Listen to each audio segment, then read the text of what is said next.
Ya, Assalamualaikum warahmatullahi wabarakatuh. Selamat sejahtera. Untuk pembelajaran kali ini, kita akan tengok semakan ralat yang teknik semakan ralat yang kedua. Baik. Sebelum tu kita imbas kembali, kita tengok balik pengesanan ralat. So kita tengok balik ralat tu apa benda, apa yang dimaksudkan dengan ralat. So ralat ni adalah kesilapan atau kesalahan yang menyebabkan algoritma ni catat alih dan juga sudukut lah tidak berfungsi seperti mana yang kita nak. Maksudnya output yang dia keluarkan tu tak seperti mana yang kita jangka. Sepatutnya kita jangka A, dia akan keluar B. Itu maksudnya. Biasanya dalam ralat ni kita akan jumpa ralat logik. Ralat logik tu apa? Ralat logik ni adalah ralat yang dia keluar output tetapi tak seperti mana yang kita jangkakan. Contohnya, kita buat 2 tambah 5, kita akan jangkakan dia akan keluar output ni adalah 7. Tetapi apabila kita buat, bila kita run, dia akan keluar outputnya 10. Rupa-rupanya kita tertukar tambah dengan darab.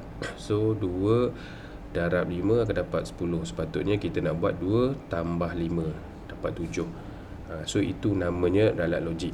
So ralat logik ni disebabkan oleh kesilapan manusia lah semasa dia tulis algoritma tu. Baik. Semakan ralat, semakan kualiti ni So kita dah belajar teknik semakan meja, dash check. So untuk kali ni kita akan tengok teknik langkah demi langkah, step truth. Okay, baik. So aktiviti ni kamu dah buat pada kelas sebelumnya. So yang ni lah teknik langkah demi langkah. So teknik langkah demi langkah ni ia akan memeriksa logik algoritma secara langkah demi langkah. Mengikut urutan dalam algoritma. So maksudnya dekat sini dia akan check satu persatu daripada mula ni dia check satu dan hinggalah ke tamat. Pun sama pada sudukut ni, dia check satu persatu daripada mula satu sehinggalah ke tamat. Kalau kita nak compare dengan semakan meja, dia gunakan sampel data. Dia masukkan sampel data yang kita reka sendiri. Tetapi dalam langkah demi langkah ni, sampel data ni tidak digunakan.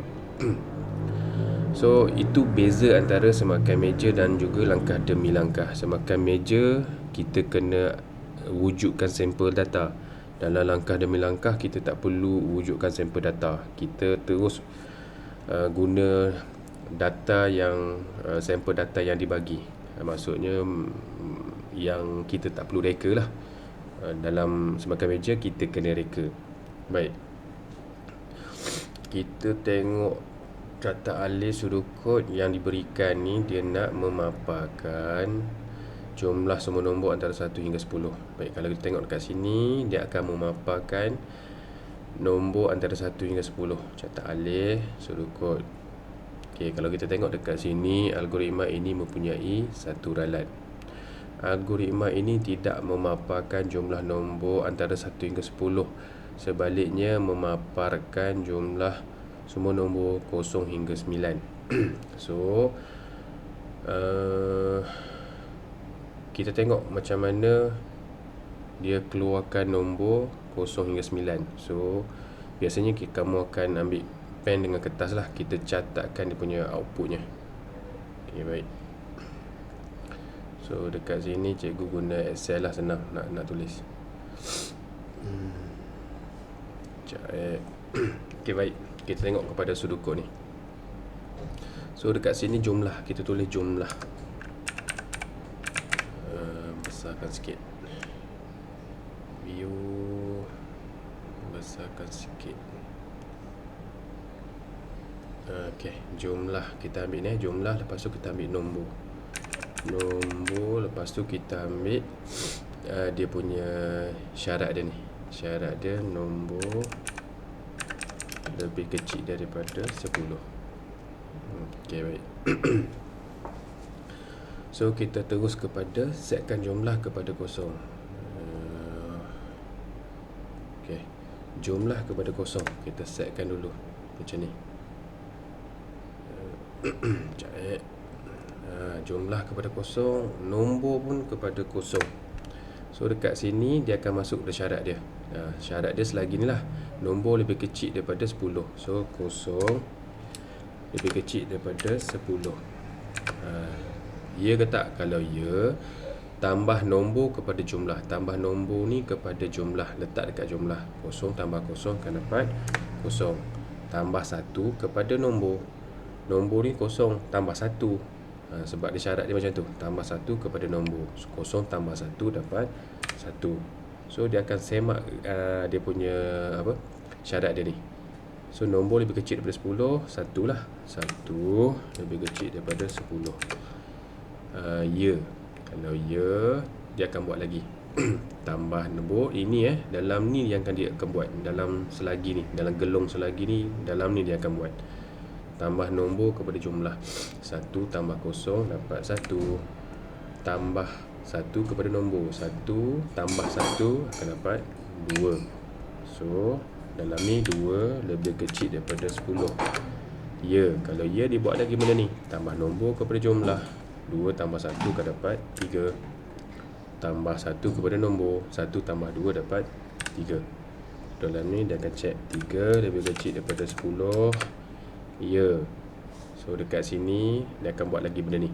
Tambah nombor kepada jumlah. Nombor kepada jumlah. 3 tambah 3 dapat 6. Tambah 1 kepada nombor. 1 tambah 3 akan dapat 4. So 4 lebih kecil daripada 10. Ya. So kalau ya, dia akan buat lagi ni. Tambah nombor kepada jumlah. 6 tambah 4 dapat 10. Tambah 1 kepada nombor. 1 tambah 4 dapat 5. So 5 lebih kecil daripada 10. Ya. So dia akan tambah nombor kepada jumlah lagi. 5 tambah 10 dapat 15. Tambah 1 kepada nombor. 1 tambah 5 dapat 6. Dekat sini 6 lebih kecil daripada 10. Okay, macam tu. Ya lagi. Ya, dia akan buat 2 ni lagi. Tambah nombor kepada jumlah. 6 tambah 15 dapat 20. 1 tambah 1 kepada nombor. Tambah 1 kepada nombor. 1 tambah 6 dapat 7. So dia akan masuk pada syarat dia. 7 lebih kecil daripada 10. Yalah. Kalau ya, dia buat lagi. Tambah nombor kepada jumlah. 7 tambah 21 akan dapat 28. Tambah 1 kepada nombor. 1 tambah 7 dapat 8. So dekat sini 8 lebih kecil daripada 10. Soal. So ya lagi. Kalau ya, dia akan buat lagi. Tambah nombor kepada jumlah. 8 tambah 28 dapat 36. Tambah 1 kepada nombor. 1 tambah 8 dapat 9. Dekat sini dia akan check 9 lebih kecil daripada 10. Ya. So dia akan buat ni, tambah nombor berjumlah lagi. 36 tambah 9 akan dapat 45. So sini dia akan tambah 1 kepada nombor. So akan jadi 10. Sini 10 lebih kecil daripada 10. So sini salah salah. Kalau kamu tengok dekat sini ni, syarat dia ni duduk atas kan. Duduk atas maksudnya dia kat depan ni. Ni. So syarat ni biasanya dia akan ada kat depan ni.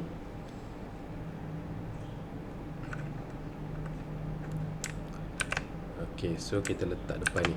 Sebab apa? Syarat dia kat atas. Dia akan jumpa syarat dululah. So kalau kamu tengok dekat sini 10 lebih kecil daripada 10. Tidak. So yang ni dia tak buat sebenarnya. Sebab tu kalau kamu tengok, dia menghasilkan, dia memaparkan nombor ada 0 hingga 9. Yang inilah, ini buktinya. So macam mana kita nak repair, kita nak baiki sudut kod dan juga catat alih ni. So kalau kamu tengok dekat sini, dia nak 1 hingga 10. So nombor ni kita kena tukar jadi 1. Sebab apa? Sebab kita nak start dengan 1. Kita tak nak start dengan 0. Sebab dia start dengan 0 kan. Okay.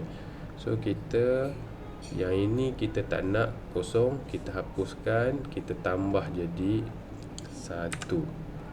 Kita start dengan 1 Okey, macam tu. So dekat sini, sini pun kena ubah ni. So 1 ni. So yang ni kita tak nak. Ni cikgu highlight ni kita tak nak. Kita potong, kita letak 1. Dan satu lagi ni lebih kecil daripada 10. Kamu faham kan, dalam matematik kalau lebih kecil daripada 10, daripada 1 dia akan keluar 1 hingga 9 saja. So kita nak, soalan dia nak hingga 10. So kita kena tukarkan simbol ni ataupun tukarkan angka ni. So macam mana? Kita buat lebih kecil sama dengan 10 ataupun lebih kecil daripada 11. Macam tu. So yang ni pun sama. Lebih kecil sama dengan 10 tanda soal ataupun lebih kecil daripada 11 tanda soal. Guna salah satu je, bukan guna dua-dua Ini kamu boleh guna mana-mana je ni. Sama je. Ni. So kita rujuk kepada Excel ni balik. Kita tengok apabila kita ubah tu jadi ke tak. Okay, so yang pertama ni, sebab atas ni dia tak ada kan, kita dash sahaja. Sorry, kita dash sahaja. So dash tak adalah sebab dia tak buat. Setkan jumlah kepada 0, setkan nombor kepada 1. Nombor kepada 1. So dekat sini sebenarnya dia dah terus masuk nombor. Ni syarat ni. So dekat atas ni sebenarnya dia akan buat 1 lebih kecil daripada 10 sebenarnya dekat sini. So kalau ya, dia akan buat benda ni 0 tambah nombor kepada jumlah. Ni nombor berjumlah 1 tambah 0 akan jadi 1. Tambah 1 kepada nombor 1 tambah 1 dah jadi 2. So yang ni cikgu padam dulu So dia jadi macam ni. Okay. So terus dia akan tukarkan dekat sini jadi 2 lebih kecil daripada 10. Sebab dia ambil nombor ni kan. Macam tu. So bila dah 2 lebih kecil daripada 10, ya, dia akan buat ni lah. Okay, yang ni padam dulu. 2 lebih kecil daripada 10 dekat sini.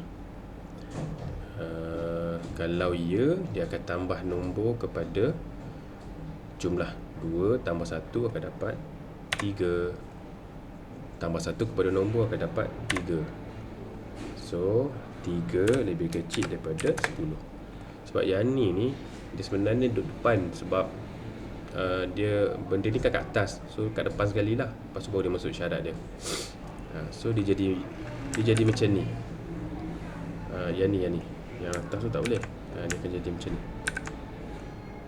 Dia jadi macam tu. Okay, so 3 kalau ya, ni ya kan, ya, dia akan buat apa? Tambah jumlah kepada nombor. Tambah 3 tambah 3 tambah 3 akan dapat 6. Tambah 1 kepada nombor. 3 tambah 1 akan jadi 4. So sekarang ni 4 lebih kecil daripada 10. So ini ya lah kan, 4 lebih kecil daripada 10, ya lah. So kalau ya, dia tambah lagi 6 tambah 4 tambah nombor berjumlah. Nombor tambah jumlah akan dapat 10. Tambah 1 kepada nombor akan dapat 5. So dia akan check balik 5 lebih kecil daripada 10 tanda soal. Kalau pening letak sini, tak apa, kita ubah letak sini. Okey, jadi macam tu. So 5 lebih kecil daripada 10. Kalau ya, dia tambah lagi lah. So 5 tambah 10, nombor tambah jumlah. Nombor tambah jumlah akan dapat 15. Tambah 1 kepada nombor. 1 tambah 5 dapat 6. So 6 lebih kecil daripada 10. So cikgu lajukan lajukan sikit. So ini akan dapat 21. Sini dapat 7. Sini dapat 7 lebih kecil daripada 10. So sini kalau ya, sini jadi 28. Sini akan jadi 8. Sini 8 lebih kecil daripada 10. So sini akan jadi, ni pun ya, 28 tambah 8 36. Sini jadi 9. Sini akan jadi 9 lebih kecil daripada 10. Sorry, daripada ini sama dengan, lupa, semua dah sama dengan ni sebab kita dah ubah kan dekat sini ni.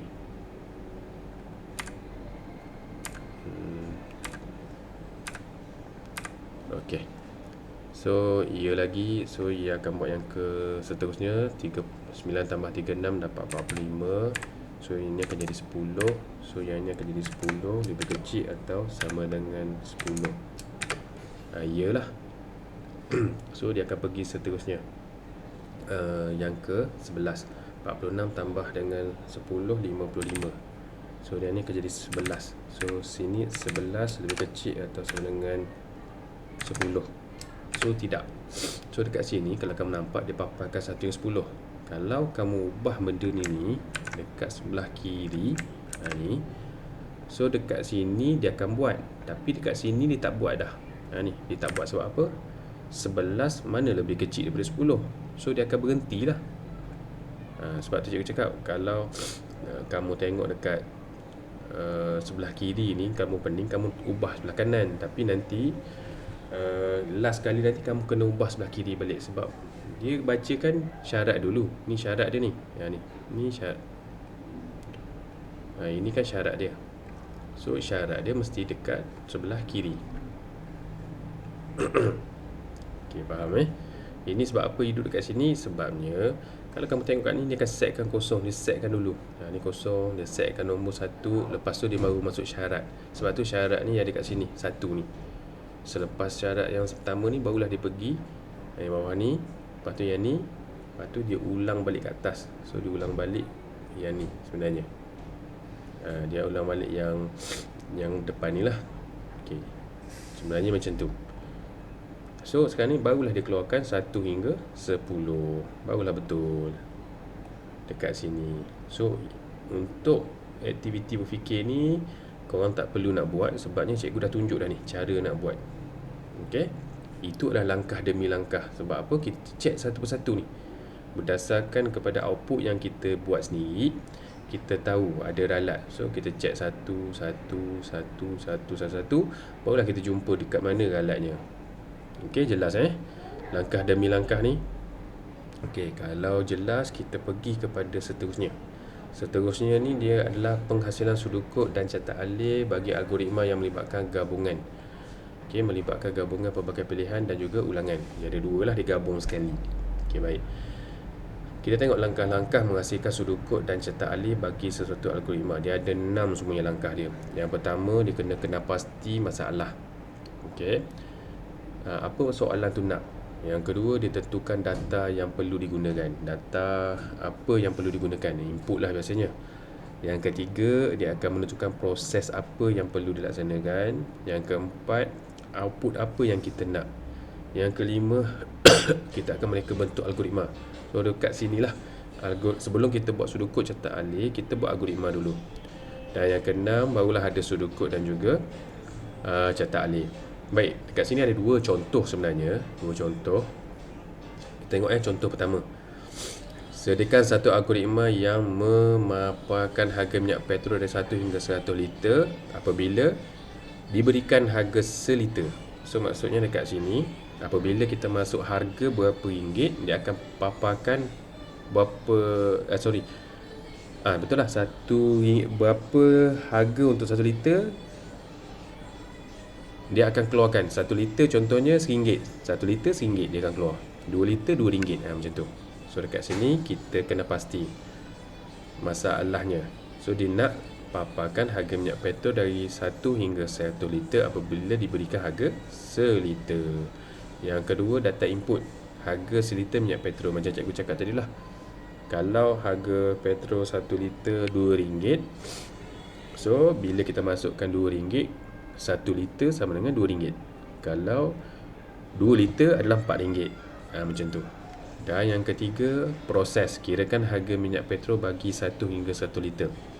Ini ada formula lah. Kuantiti minyak darab dengan harga. Yang keempat, kita akan paparkan output. So Langkah 5 dia akan mereka bentuk algoritma. Ni lah algoritma. So langkah yang ke-6 adalah kita buat pseudocode dan juga cetak alih. So dekat sini apa yang perlu korang buat adalah pseudocode dan juga cetak alih. Nanti dalam buku buat aktiviti berfikir 3.7, buat pseudocode, buat cetak alih. So sekarang ni berdasarkan kepada algoritma ni korang kena wujudkan lah. So macam mana nak tahu ini adalah struktur kawalan ulangan apa? Kalau kita tengok kat sini, input selagi ke, untuk ke, ulang sehingga. Kita tengok input, setkan kuantiti kosong tambah satu kuantiti, tambah, kira, papar. Ni nampak tak? Dia ada ulang, dia ada sehingga. So maksudnya ini adalah struktur kawalan ulang sehingga. So korang kena wujudkan pseudocode ulangan sehingga, ulang sehingga, dan juga cetak alih ulang sehingga. Okay. Kalau tak jelas boleh tanya. So kalau nak tunjuk pun hasil kerja pun boleh PM juga. Tak faham pun boleh PM juga. Okay. Cikgu rasa itu sahaja untuk kelas kali ini. So kita akan jumpa next kelas. Kita akan buat contoh 3.2 kalau sempat. Kita dah habis dah ni. Kita dah masuk bab 4. Okay. Cikgu rasa itu sahaja. Okay. Apa-apa boleh tanya. Okay, sekian. Terima kasih.